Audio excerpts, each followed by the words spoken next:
tidak ada Republik Indonesia yang kita sekarang bertembak kita tidur, berdiri dan hidup.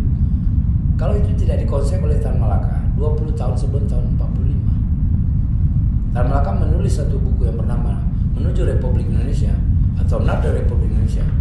Itu buku yang disebarlah kepada pejuang-pejuang kemerdekaan, ke Bung Karno dan lain-lain. Ya.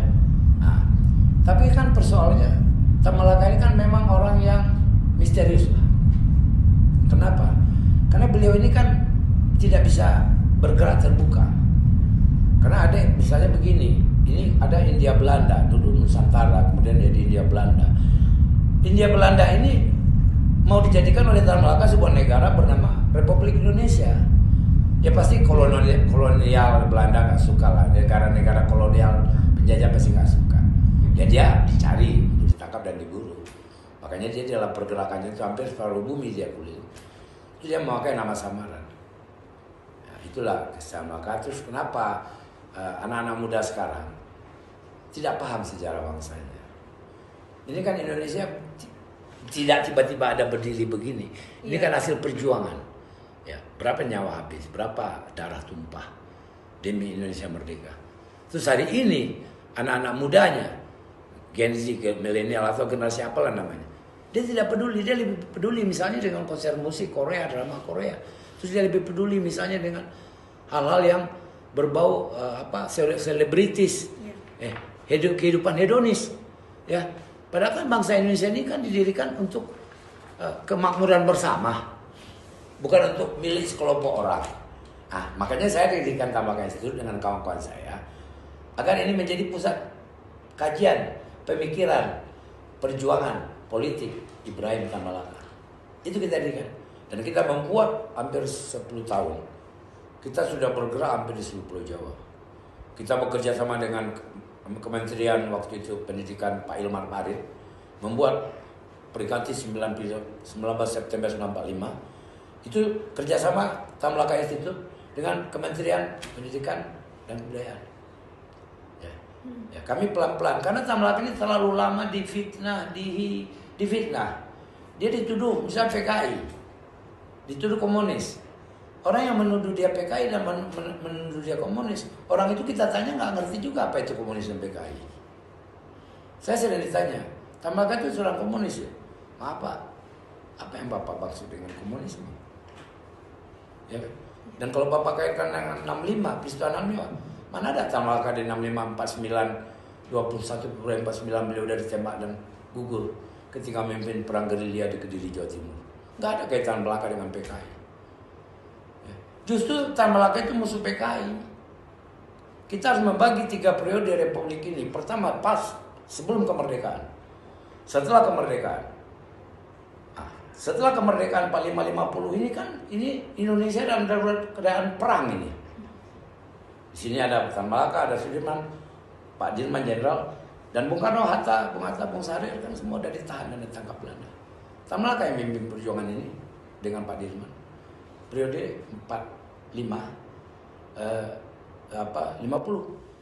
Jangan berpikir ya, proklamasi kami bangsa Indonesia merdeka. Kita belum menguasai apapun. Proklamasi itu hanya orang berkumpul menyatakan kemerdekaan, dibacakan oleh Presiden Soekarno dan didampingi Wakil Muhammad Hatta. Dan itu siapa yang mengidekan agar proklamasi itu ditandatangani oleh Soekarno dan Hatta? Itu namanya Soekarni, Khairul Saleh, ada Malik. Itu semualah kader-kader murid-murid Tan Malaka. Saya tidak ingin berbicara ya. 4 serangkai pendiri Republik, Soekarno, Hatta, Sahrir dan Tan Malaka. 3 adalah orang Minang. Saya bukan suku sentris ya.